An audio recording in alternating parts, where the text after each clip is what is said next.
when Greg introduced himself, we got to hear a little bit about what he's doing, but many of you may have recognized him from his work here in Long Beach. But it is my honor to introduce our August speaker as well.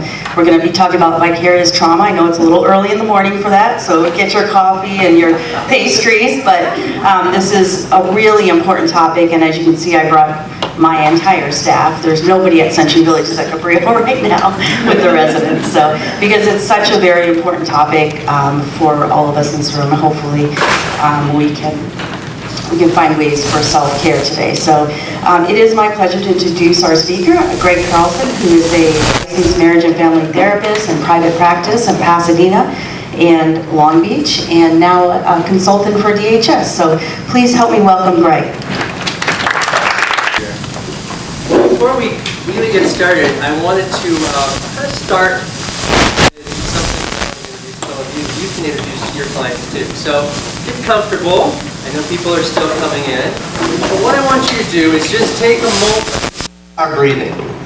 So what I want you to do, like I said, is just notice if you're breathing through your nose and your mouth, shallow or deep. Just take a second and do that.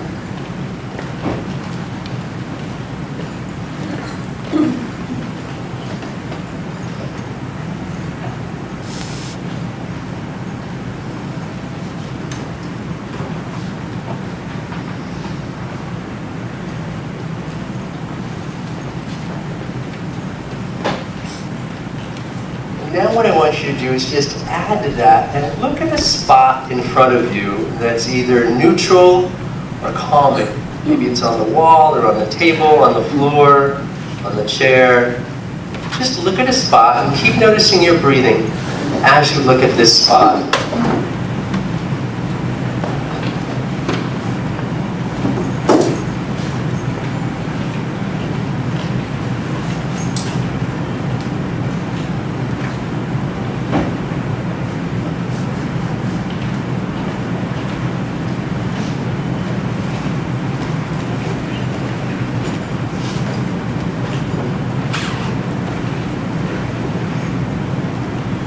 So now come back here for a moment. And so what we just did was experience mindfulness. We all hear a lot about mindfulness at conferences and in our work, but mindfulness is basically just paying attention to one thing. So we were paying attention to our breathing. So we were just practicing mindfulness as it applies to breathing. And the spotting that I had you do came out of some work and is now a modality called brain spotting. I have Dr. David Grant's book up here, and brain spotting actually came out of EMDR, which is eye movement desensitization reprocessing. And if you noticed, as you spotted an area that was either neutral or calming, it kind of helped you focus on your breathing for many of you. And the stuff that I'm introducing to you, you know, it may not work for everybody, but I know that it works for a lot of my clients in helping them calm down. And we know that there's this connection between trauma and the subcortex here. Now, when I'm talking, or you're talking to your clients, they have to process what you're saying. So they really can't process their trauma or a situation because they're trying to understand you. And it happens maybe on a subconscious level, but they stay in that frontal cortex area.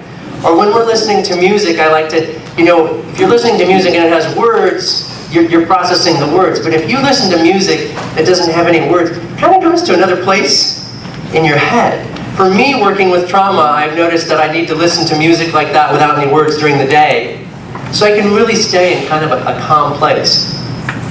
I began seeing kind of the need for this work probably about 10 years ago when I realized that a lot of my clients were dealing with a lot of childhood trauma.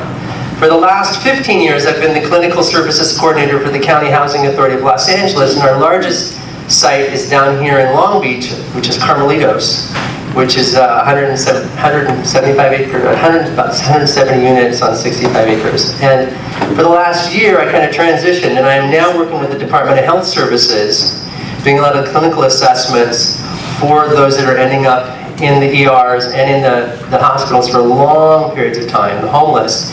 And we're finding specialized care for them specifically, and long-term placement. These are cases that the social workers can't find any places for.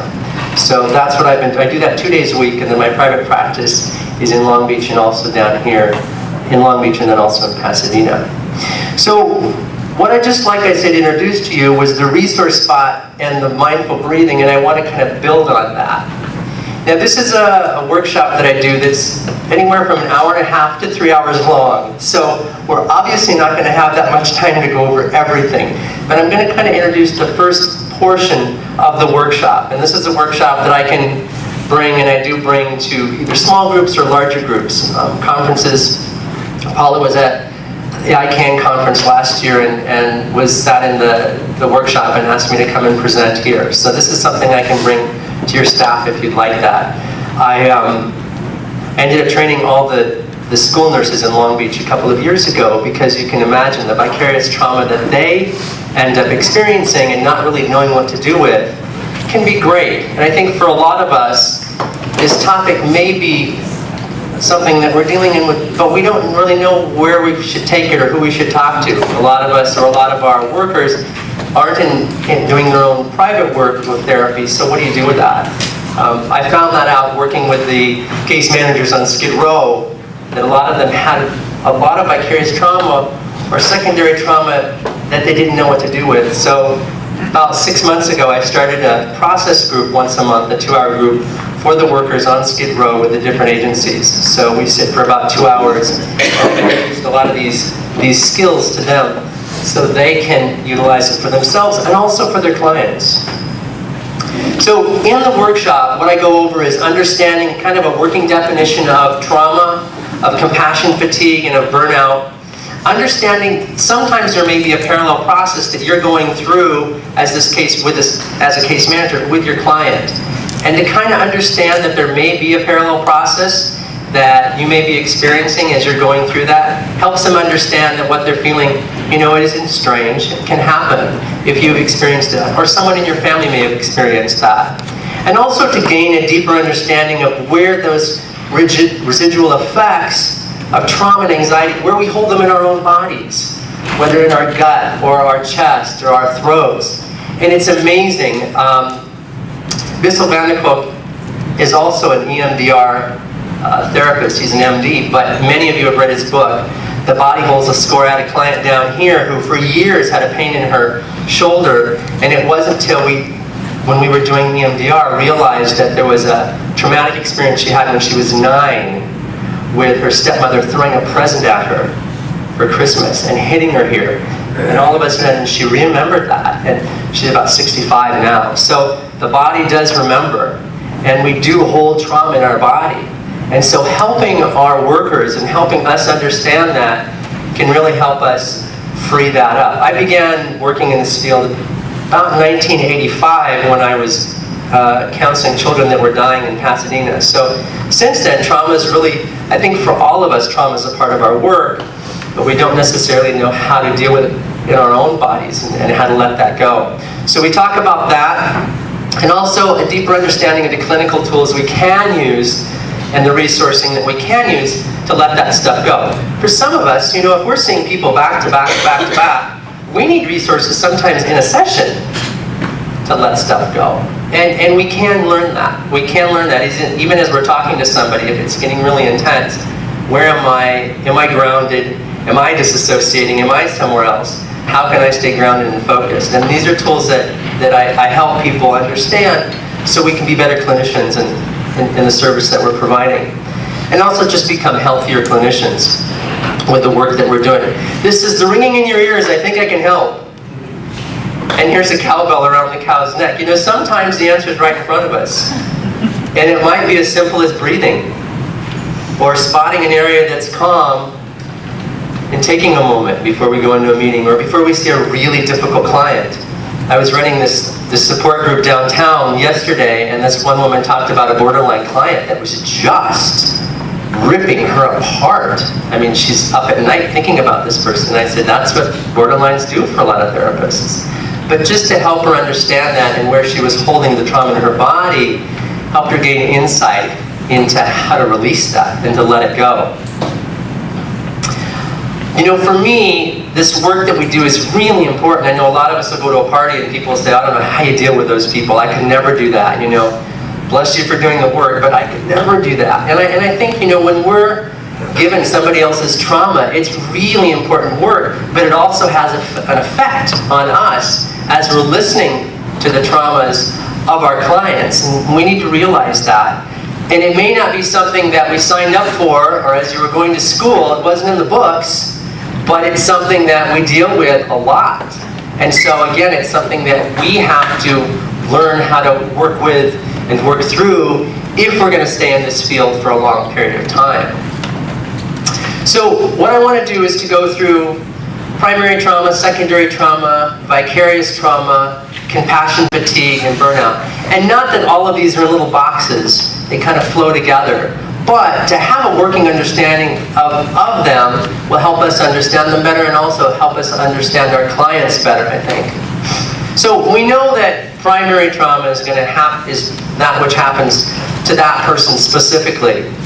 We also know that about 60% of us at least are involved in this field and have had primary trauma in our own lives. I would say it's a lot higher than that. But statistics say that at least 60% of us in the helping profession are going to have, there are supposed to be handouts.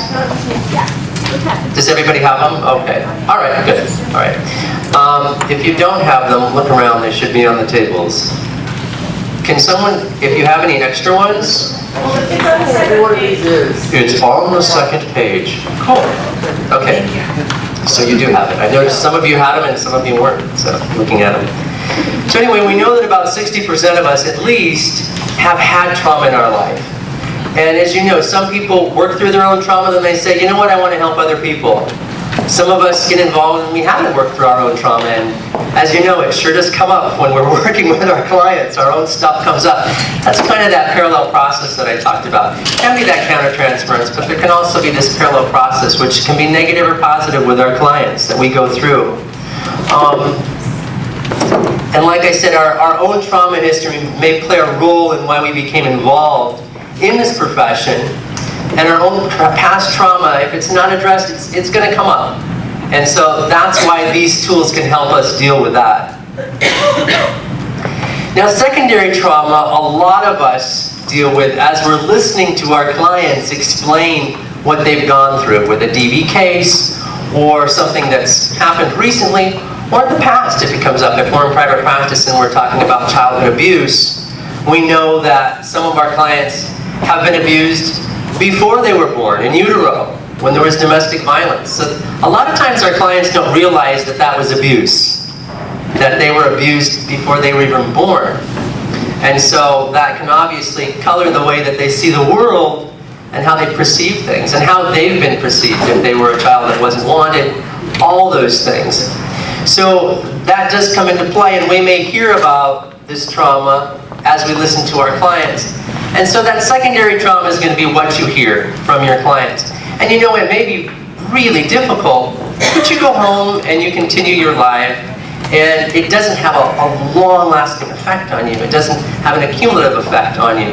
But it is something that you hear. It didn't happen to you specifically. But both those primary trauma and the secondary trauma can cause us, to have nightmares, to have intrusive thoughts about the traumatic event. It can cause some depression. I mean, it can kind of tend to go towards those negative parts. A lack of interest in important areas of life or becoming immobilized in certain parts of your life. Be aware of that if you just start seeing that and thinking about that.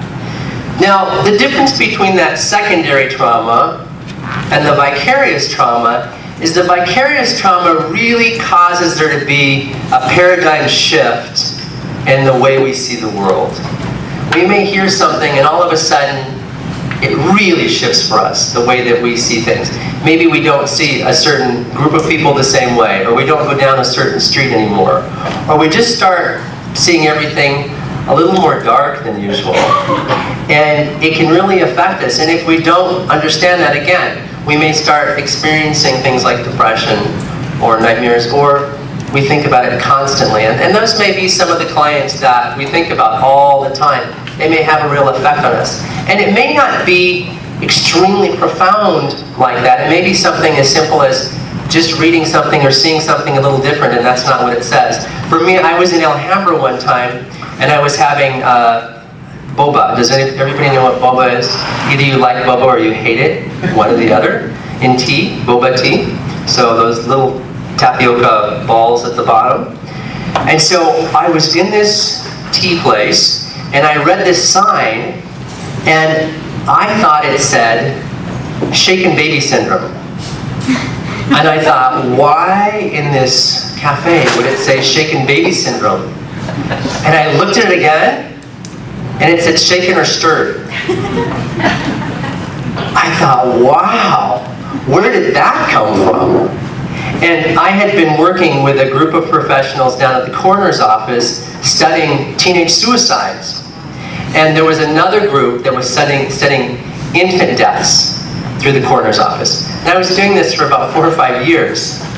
And I didn't know that it had affected me in such a way that I was starting to see things differently. And that was a way for me to realize, wow, this has really affected me. And hearing the toxicology reports and hearing these really gruesome descriptions of what was happening, you know, I would hear it and I would go home, but I didn't think that it affected me at such a deep level, a subconscious level.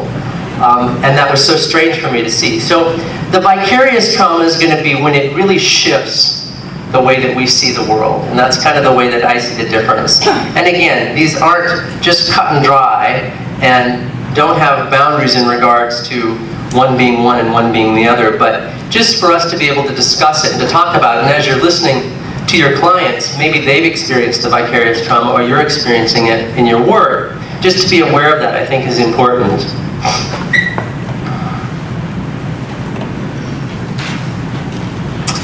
And again, I don't think our clients come in to share this stuff and think that it's going to upset us, but they share it because they feel comfortable with us and we're safe.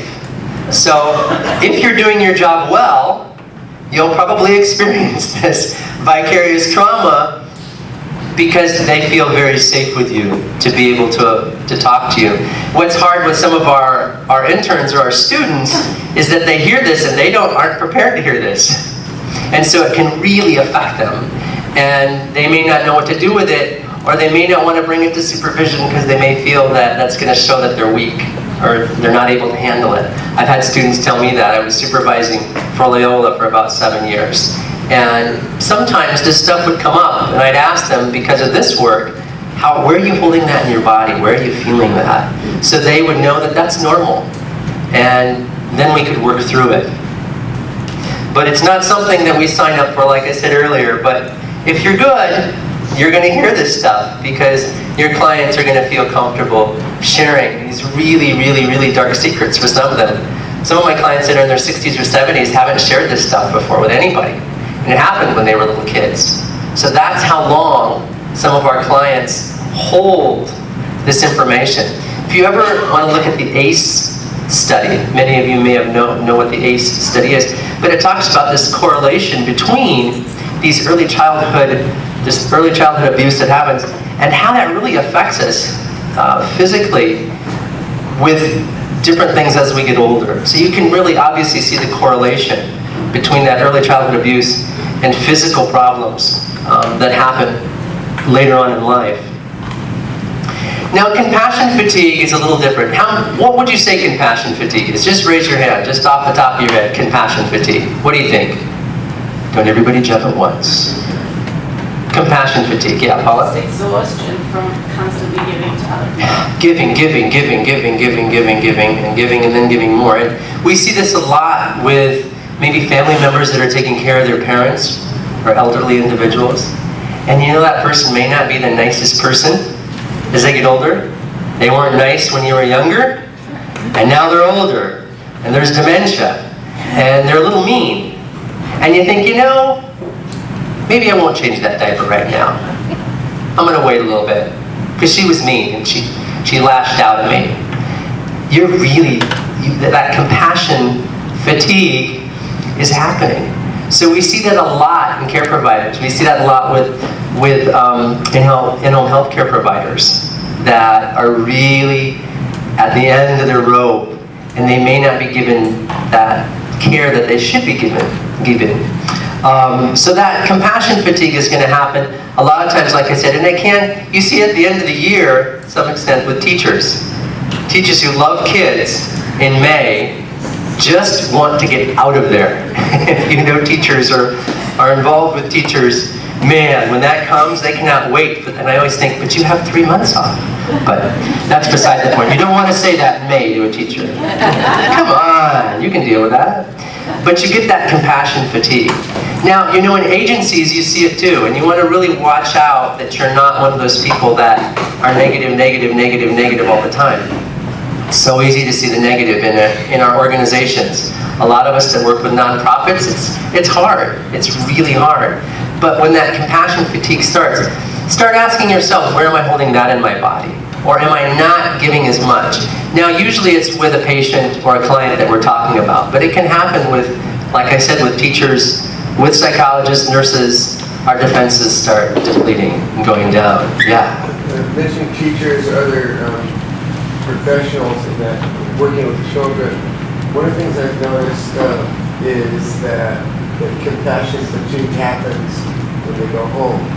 In other words, they're really good on the job, and they're turned on and they're focused on the needs of the kids, but they're very upset with themselves and don't have the patience or the compassion when they go home with their families. Right, and so they displace that anger towards their job or that compassion fatigue onto their significant others or themselves when they go home, right? I'm not sure if it's displaced or they're just exhausted.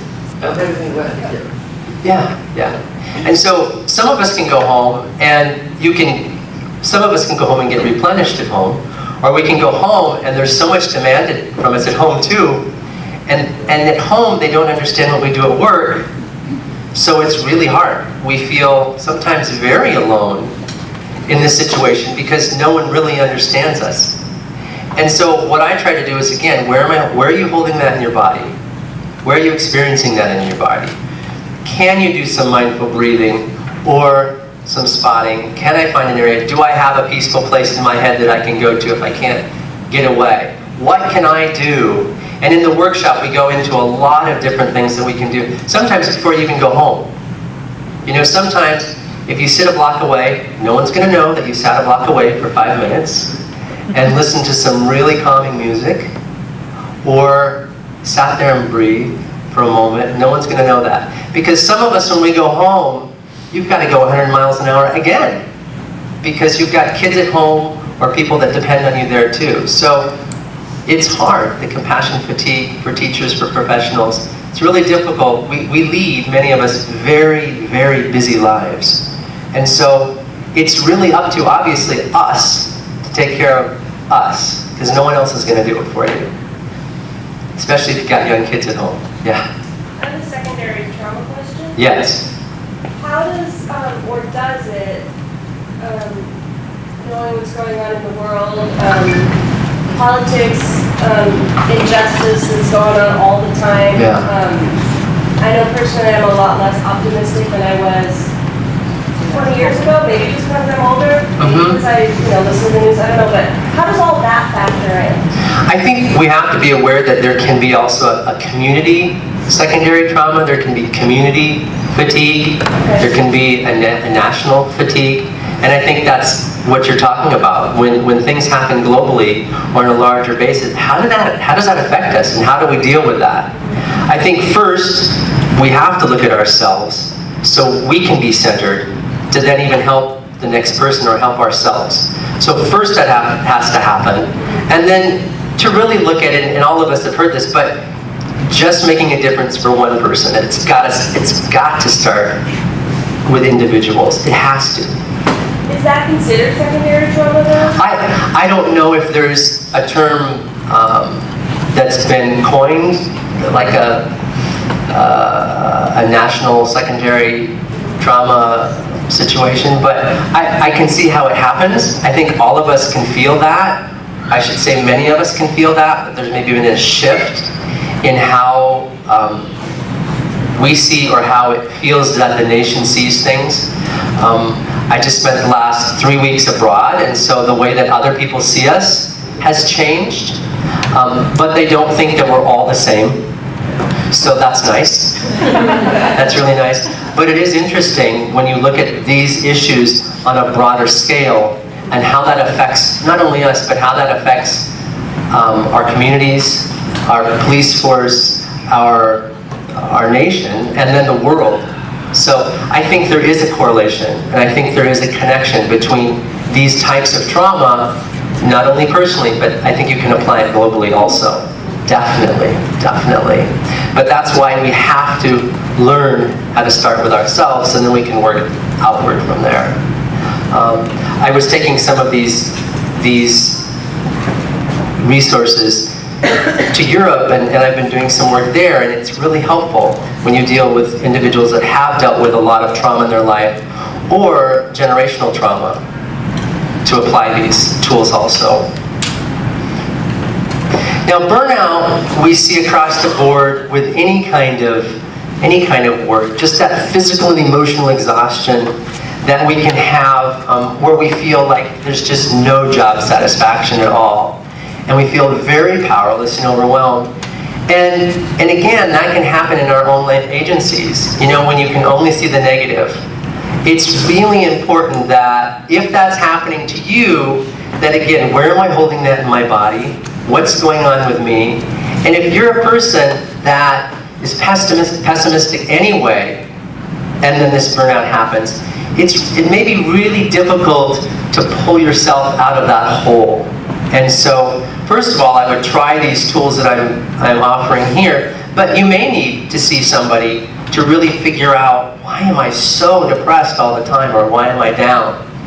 But really watch what you say, especially at work, because this can be so toxic for a work environment. And what's hard in our nonprofit organizations is that we don't always have the bigger picture. And so it's easy to look at the negative stuff. I've been in nonprofit all of my life, except for starting last year, and working for other people. So it's so easy when you don't have the full understanding to look at the negative aspects. And if you're really, really burning the candle at both ends at work, you've got to take care of yourself, because this stuff then you start saying things to other people, and then they agree with you, and it just builds like a cancer. And you know, when your review comes up, some of this stuff can come out, and it will not go well for you. And if you're around people like this, you can get pulled into it. It's like we tell our kids as they're growing up, stay away from those other kids, that you can be, people will think that you're like they are. And so that happens with us at work too. So with the burnout, which can I think happen in any field, just be aware of that. That it's really important that we stay away from it. That exhaustion, the irritability, the anger, it can happen. And so watch what we say at work. Again, if you need to take 5 minutes before you go into work and do some mindful breathing, and just focus on a spot, and think of a positive color, think of a peaceful place that can get you through that morning. And also, if you're having a hard time before you even start your job at 8 or 9 in the morning, you know, you really need to look at that. Really, really need to look at that. Most of us want to be in this field, but if we don't, then there needs to be something else, or maybe you need to be in administration versus working with people, clients one-on-one. But think about that. So if you have the tools, utilize the tools so you can be in this field for a long time. And again, your body's going to take the impact. Most of us hold trauma, hold the anxiety somewhere in our bodies. We're not able to get away with that. Well, I wanted to say, when you're talking about trauma, a lot of times people feel like it's something intensely significant. And what I'm realizing more and more, like there was a study done with babies in utero, and when they hear somebody yelling, they have a visceral response within the utero. Right. So when you're a young child and you're hearing people frustrated, angry, it's not that they're beating you up or calling you names, but it's just the energy produces a response within your body where what you're saying is you hold that, and as you grow up, you tend to hold it in the same place. You don't even know why. Right. You know, so I'm saying, I guess what I am saying is it's not always something that's been abusive. It's just the constant energy shift that causes you to have like an adrenaline rush, and when you're young like that, you just don't know where to put that. Right, right. And we know that in utero, there's a book called Ghosts in the Cradle. Ghosts, is that what it is? In the nursery. Ghost in the Nursery, right. And it's talking about that. I mean, when you have that drama or the trauma that happens when you're in utero and you know, your brain is developing and then all of a sudden you get these jars, it has an effect. We also know that we're drawn to what's familiar. We're drawn to what's familiar. That's sometimes why some of our domestic violence clients stay in these situations so long. It may not be pretty or nice or something you think about as being calm, but it's familiar. And we're drawn to people that we like, right? We're drawn to people that are like us. It's human nature. So sometimes we're drawn to situations that aren't necessarily positive, but they're familiar. And so to be aware of that also, why do I keep doing this? Why do I keep going back to something that really isn't healthy? So ask yourself that, and then again, where am I holding that in my body? Where's that energy settling? And it may be very subconscious, and we may not be aware of it until we bring that to the conscious level so we can deal with it. Thank you. This is not there, please. That's where I'm going to put my head. You know, sometimes our whole lives seem like they're very chaotic, and there's nowhere. I may be talking and you may be saying yes, but I don't have any time. I can't do that. Well, I can tell you, 30 seconds of spotting and breathing isn't a lot of time. It's things we can do even in a session. If you're really overwhelmed, you can notice your breathing when you're with a client. You can notice your breathing when they walk out the door and you take a moment before your next client comes in. So this is not stuff that takes a lot of time or energy away from what you're doing right now. It's just being aware. It's being aware of where I'm holding this in my body. And then addressing it with myself at that moment and learning how to let that go. And the secondary, like I said earlier, these types of trauma and the compassion fatigue and the burnout, they're not exclusive and they can kind of build on each other. And earlier we were talking, we can feel alienated if we don't feel like anybody understands this. We can go home, and there may be a lot of people at home, but we don't feel like anybody really gets what we're going through. And if we don't deal with it, these things can start happening. These negative effects can start happening. We start drinking just a little bit more, or we sleep a little bit more, or a little bit less. Or we go to the gym for 4 hours, or 5 hours instead of 1 hour, or we start doing things excessively. So think about those things if they start happening to you. Some of the risk factors we know, if in our own lives, if there's been childhood abuse, if we have a difficult life circumstance, it may kind of bring down our ability to deal with some of these issues. Working conditions, if they're poor, may be very difficult and kind of wear on us. And it just excessive empathy leading to blurred professional boundaries.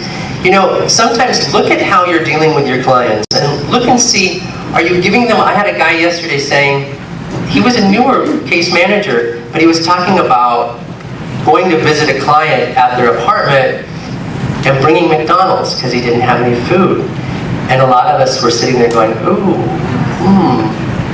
And I said, well, do you do this with all of your clients? And he said, well, no, but I knew he didn't have any food. So we talked about that. And somebody said, you know, in my agency, we could get written up for that. I mean, you're giving money, basically, something to your client. And so we talked about boundaries. He was just trying to help. He didn't see anything really wrong with it, but no one had ever really discussed that with him about the boundaries around seeing clients. And some of us may have done that. You know, it's so hard. The kid comes up and says, I'm selling candy bars. Oh, I hate that one. Or Girl Scout cookies. So hard. And I've had to tell my interns, you know, they'll come up to me and say, you know, can I buy Girl Scouts cookies from my client, this little girl? And I'll say, no. You know, there's got to be that boundary, especially when you're supervising. But it's a hard one that all of us have had to deal with, you know, with our clients. So be aware of that. Be aware of those boundaries. When we have, maybe it's something that in us because when we were a little kid we didn't have any money, or we were a Girl Scout and we know how hard it is to get that money. All those things come into play. But when you have the compassion fatigue, when you have the burnout, when you have these issues, it can blur our boundaries and make it more difficult for us to make decisions. Any thoughts on that? Does that sound like it happens to anybody? The one problem, some of the county Department of Mental Health programs Oh yeah. actually, and also in Long Beach, I'm not sure which program, but they actually reached out to the homeless, got them eventually to, I guess it was a village, I'm not sure, but they would knock on their cardboard box and they would tell them, I'm just leaving to McDonald's, but we'll be back next week. Yeah. But after they did that, it's called, outreach. Yeah, it's called outreach, and Right. it's billable differently than Sure, regular sure. therapy. And in some cases, it's the only way that they have found to get a certain population to the clinic. Right. Or something. Exactly, and so if that's part of your modality, if that's the way you're working, that's one thing. I mean, if that's part of the treatment plan, that we go out and we do outreach and we bring food to those that are living on the street, or we have a food program, that's different than seeing someone in your office all the time and then them needing some help and then us giving them food. So I think we do have to look at, what type of work are we doing specifically, because when we talk about the work we're doing, it's so varied. And there are so many different modalities and ways to work now that we know this may work with this population differently than it may work with this population. And the other thing is, after you get them to the clinic, they make progress, you don't continue doing that forever. Right. So. No, it's very true. I mean, even at some of the hospitals I go to, some of the social workers will say, I remember one client that had cancer, she'd just gone through chemo, she wasn't keeping anything down, she wanted Popeye's chicken, and the social worker was rushing out to get Popeye's chicken. Not something I would do, but you know what, I'm not working in that arena, in that space, but I thought, wow, that's very interesting. Does she get Popeye's chicken for everybody that, is in ER, or I don't know. But think about it personally for yourself. Look at your own boundaries. Look at your client load. Look at the agency you're working with. Look at what the rules are in regards to those boundaries and see. It's sometimes more difficult when you are in private practice because there's nobody there to talk to. I'm part of an EMDR brain spotting group down here in Long Beach with Dr. Stephen Lamont at his office, and we talk about some of these more difficult cases. But think about them personally for yourself and your boundaries around this. And like I said, when the compassion fatigue in those areas become involved, it's more difficult for some of us to have the stricter boundaries. And like I said, food, drugs, excessive work, or alcohol, etc., those things may come into play if your defenses are down and if you're experiencing some of these issues. Now what I want us to do, and like I said, this is like part of a 3-hour workshop, but I really want to be able to do this, and I'm watching our time. I want you to think about one of your clients, and it may be one that you came in when you saw the title of this talk, a client that really is, I'm thinking about all the time. Think about one of your clients or a situation that applies to either secondary trauma, vicarious trauma, compassion fatigue, burnout. Now I want it to be a situation that on a scale of 1 to 10 is not a 10 or a 12. Like in regards to, it's really, really difficult for you to talk about because we're not going to do therapy right now. But have it be one of your clients that you've worked with that did bring up some anxiety, or that you do think about that was kind of difficult for you. And think about, when you share with your partner, which one of these areas, either secondary trauma, compassion fatigue, burnout, vicarious trauma, which one of these areas might the situation refer to? Now, it might have been with yourself or with them. So I know I'm being a little vague, but I want you just to take about 3 minutes and talk to the person beside you. If we have one person left over, that's fine, just go 3 people. But I want you just to take a moment, one of you share about a client, and then I want the other person to share. about their client, and then we're going to come back together. Is that clear enough? Okay, cool. Go for it.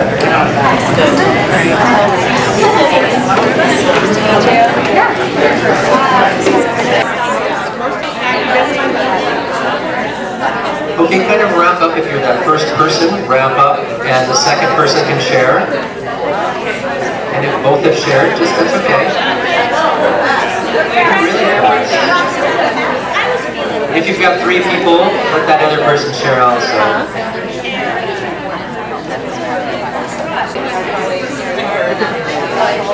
So now let's kind of wrap up and come back here to the front.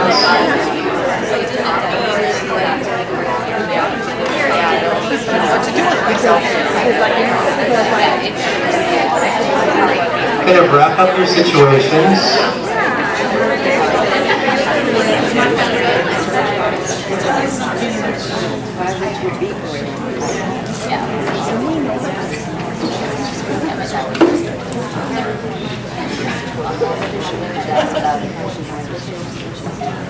So now what I'd like you to do is I'd like you to think about for just a second, when you were sharing your situation, or when you were hearing your partner's situation, where were you noticing that? I want you to think about where you're noticing it in your body. And where, I have something I like. So I want you to take that, when we came in at the beginning of this talk, I asked you to notice your breathing. So I want you to notice your breathing again. And I want you to either go back to that spot that you found, or find another one that's calming, or peaceful, or neutral. Notice your breathing and just focus on that spot.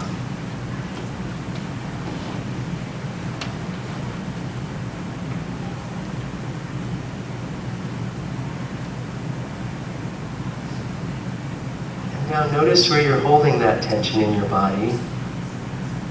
And just visualize breathing down to that area.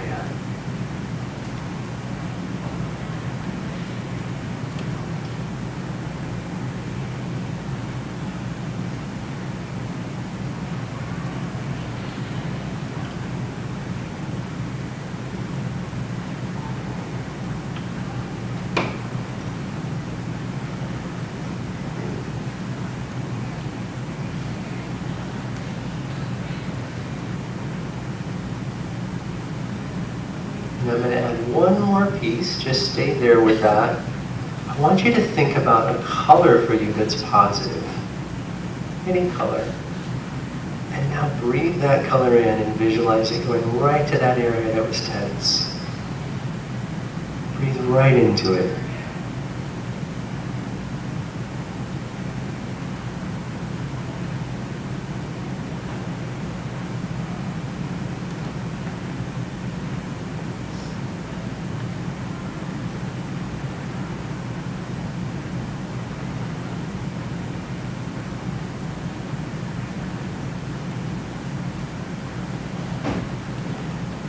Okay, now come back here. Sometimes I want to just stay there. It's so much nicer sometimes. So, who would like to share about that experience that you just had?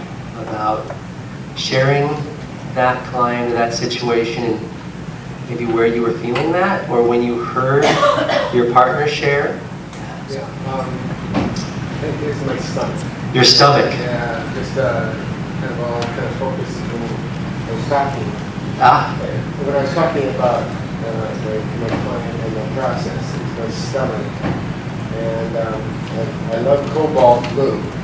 So as I was breathing in, it's kind of funny, I almost could see my stomach becoming blue. Yes. And it was relaxing. It was kind of letting go of something. Right, right. Thank you. Anybody else? It's kind of funny that you're saying that because, I noticed, I think this is a really good experience already in terms of feeling a little jarred up from hearing the other people's stories, Yeah. and sharing your own, and then brought it to the breathing. And I looked at his cobalt blue pen, and I love that color, and it was so effective. It's very calming. That distraction to go back into the calmer place. Right, right. It was a hit, yes. I think what was interesting is when I didn't realize that I was feeling anything in my body until you called attention to it. And I was like, oh, I am carrying it in my ribs almost. Wow. And that was very powerful because I thought I had processed that experience and that it wasn't something that was still in me. Yes. And then sharing it again, I was like, and when he called it, I was like, oh, it is here still. So that was really powerful. I really. Wonderful, wonderful. Anybody else here wanted to share? Yes. I realized that because I'm in individual, I'm private practice and I'm a supervisor at an agency, I realized that I need to take steps to get my own group concentration group, as opposed to just thinking about it, because this was like awesome. I feel like I was just fed. Okay. Good. It was good. Anybody else want to share about their experience? What's so neat is that we're all different, and we all, in our own way, experience this. Now, you might have said, you know what, I couldn't feel it anywhere. That's okay too. Or it was over my whole body. Is that what? I have a question, speaking of different. Yes. When I'm talking about my own stressful situation, I feel it in the back of my head, but when I'm hearing someone else's, I feel it in a different spot, in more of my heart or stomach area. Yeah. Is that normal? Yeah, because I think we may experience our own stress differently than we experience someone else's. Yeah, I mean, one person may say, oh, it all goes in my stomach. But like you said, I think it's normal to experience it in different places. What's neat is that when we do the visualization and we help our clients, we guide them through it, a lot of times they're right there and they can do that. And we don't have to tell them what to do. If I say, mention a color, they will come up with the color. When I say breathe into it, some of them will have that color change, that anxiety. Many times we'll first give that anxiety shape, color, density, so they can really visualize it. And then we'll breathe into it. It's just amazing how we can address this anxiety in our bodies.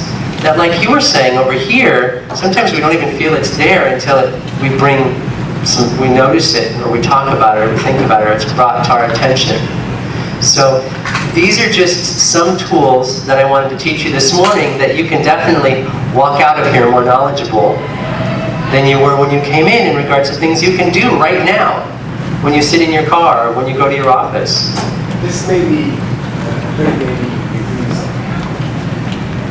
from where you're talking, but Kubler-Ross talked a lot about her wish was every hospital should have a screening room, and oftentimes with my students I would automatically bring up the issue of burnout, etc. And I would share with them, crazy, but I would share with them sometimes, and mostly it wasn't a patient or a family or who I worked in a hospital. It was the system. And sometimes I just go home really angry. Yeah. And I wait until I was in a freeway when no one was looking. Yeah. And I'd scream. Yeah. And that seemed to really help. Now it's kind of different than what you're talking about, because I'm not focusing on a dot. I'm focusing on not damaging my throat. Right. But then I would ask yourself after that, where am I noticing that in my body? What? Then I would ask myself after that, after I scream or yell or get it out, do I feel different in my body now? Yeah, have I released it? Or was there tension there beforehand? So to kind of go back to that relationship between the trauma and my body. Where am I holding it? Or am I not holding it? Just to always be aware of my body and how is it affecting my body physically. So I think we're going to wrap up. If you have some questions right now about what we just did, like I said, this is part of like a 2 or 3 hour workshop, so I know I crammed a lot into 1 hour, but I wanted to give you just a flavor of the workshop. And some tools that you can take away. I teach about 5 different tools within, and we build, like we just did. We build on it. And so by the end, we have about 5 different tools that we can utilize when we walk out of here. Any other thoughts that you guys have? You have my phone number on there. And if you also want to call and you've got a case you want to just discuss, that's totally fine. Or your own process, something's going on and you just want some clarification on what we went over today and you're not sure about it or how I can work with your clients, that's fine, just call me and we can talk about it. Thank you very much. Thank you, Paula, for inviting me.